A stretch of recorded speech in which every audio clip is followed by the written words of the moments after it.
Belum. Oh, Ulang, ulang, iya, ulang, iya. ulang.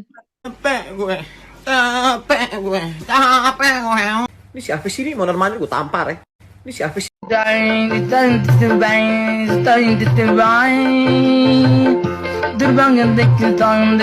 Tolong, tolong, tolong, tolong.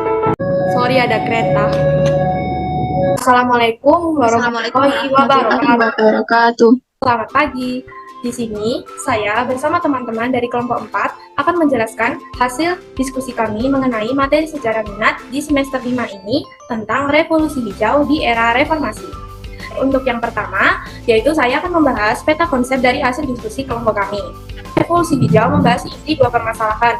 Yang pertama yaitu mengenai masalah pangan, dan yang kedua mengenai pertumbuhan penduduk. Kami membaginya menjadi 5 periode presiden, yaitu dimulai pada tahun 1998 saat pemerintahan Presiden B.J. Habibie sampai dengan masa sekarang di kepemimpinan Presiden Jokowi.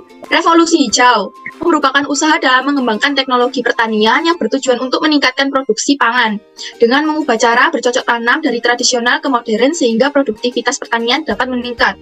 Perkembangan revolusi hijau pada era reformasi pada tahun 1998 sampai sekarang. Bahkan revolusi hijau sudah terjadi pada masa Orde Baru dengan dipimpin oleh Bapak Soeharto dengan menerapkan beberapa program yakni Panca Usaha Tani, Sabta Usaha Tani, dan Transmigrasi. Dari program Panca Usaha Tani, Indonesia telah berhasil mencapai swasembada pangan. Berbeda dengan masa Orde Baru, revolusi hijau pada era reformasi mengalami perubahan karena pada masa Orde Baru, petani dijadikan objek program pemerintahan, di mana semua harus mengikuti arahan pemerintah. Pada era reformasi, revolusi hijau tidak menjadi fokus utama dari program pemerintah. Selain masa jabatan yang singkat, pemerintah lebih berfokus pada perbaikan situasi politik. Peran pertanian di era reformasi. Yang pertama, sektor pertanian merupakan tumpuan hidup bagi sebagian besar penduduk Indonesia, karena hampir setengah dari angkatan kerja di Indonesia bekerja di sektor ini.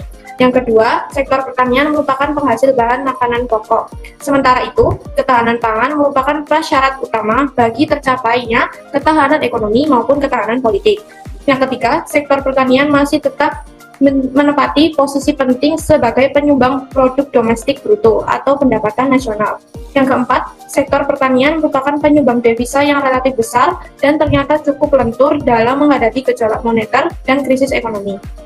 Kebijakan pertanian dan pangan di era reformasi. Era reformasi Presiden Baharudin Yusuf Habibie pada tahun 1998 hingga 1999. Dikarenakan pergantian kekuasaan kepada Wakil Presiden, Habibie menjadi Presiden Republik Indonesia setelah lengsernya Bapak Soeharto. Ternyata tidak menghasilkan suatu perubahan yang progresif, khususnya berkaitan dengan persoalan pangan serta pertanian.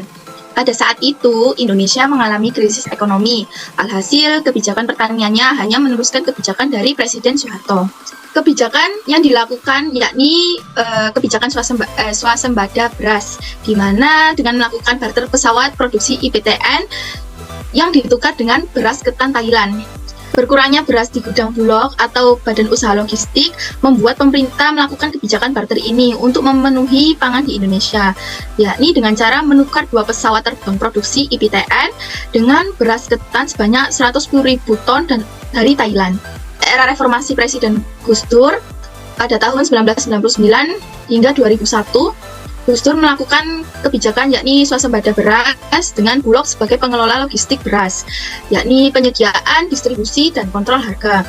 Mengutip dari kedaipena.com, Bulog dilarang impor beras, hanya swasta yang boleh impor beras dengan dikenakan sedikit tarif atau tanpa sistem kuota. Akibat dari kebijakan ini, selama masa pemerintahan Gus Dur, harga beras menjadi sangat rendah dan stabil.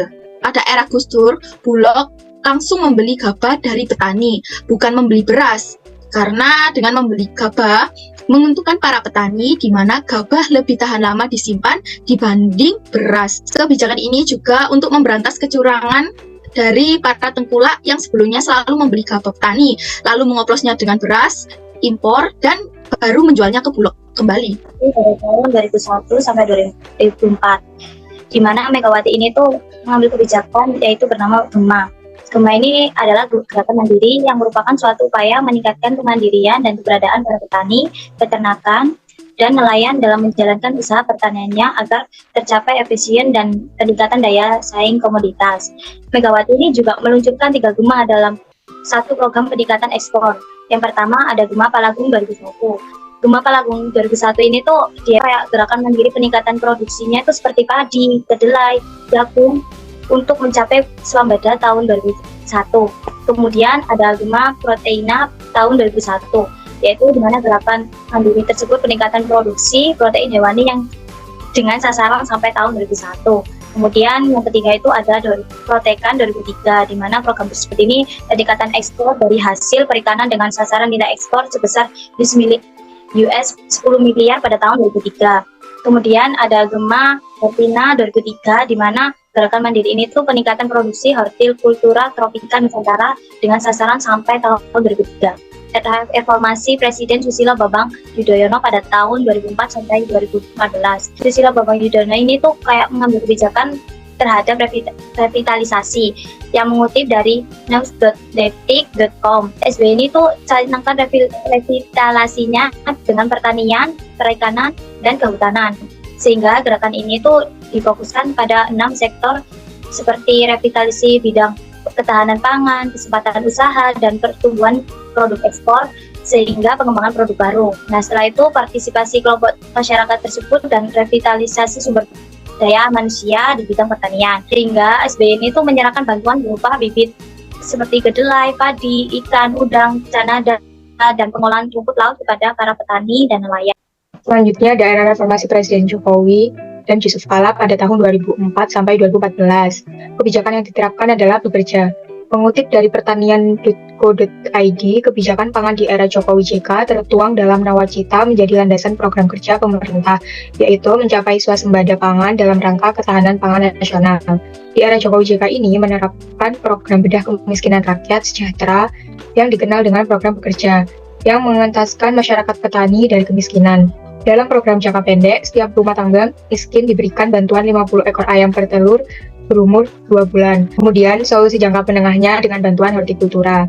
Jangka panjangnya yakni dengan bantuan tanaman perkebunan secara gratis. Dalam upaya mengejar swasembada gula, Kementerian Pertanian mendorong investasi 4 pabrik gula baru dan revitalisasi pabrik gula existing. Di sisi lain, untuk mendorong terpenuhinya pangan keluarga yang sehat, Kementerian Pertanian meluncurkan program perkembangan kawasan hortikultura dan kawasan rumah pangan lestari. Pada era Jokowi dengan Ma'ruf, ini membuat program bernama Food Estate. Mengutip dari pertanian.co.id, Food Estate merupakan program strategis nasional pada tahun 2020 sampai 2024 guna membangun lumbung pangan nasional pada lahan seluas 160.000 hektar dan di tahun 2020 dikerjakan seluas 30.000 hektar sebagai model percontohan penerapan teknologi pertanian 4.0.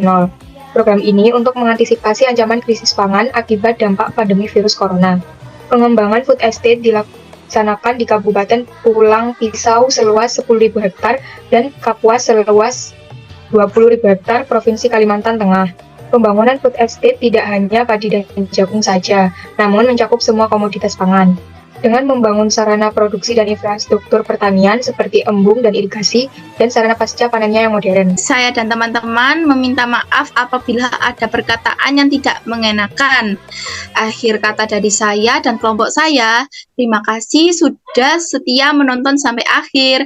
Wassalamualaikum warahmatullahi wabarakatuh. Mas, jangan mas, jangan mas. Wah lu bakal kasih bintang 1 lu. Mas. Revolusi hijau ini, saya dan teman-teman meminta. Lis, Pulang air. Ngingung. Oh, sorry. Belajar aja, ngitung aja hidup gue. Udah apa bang?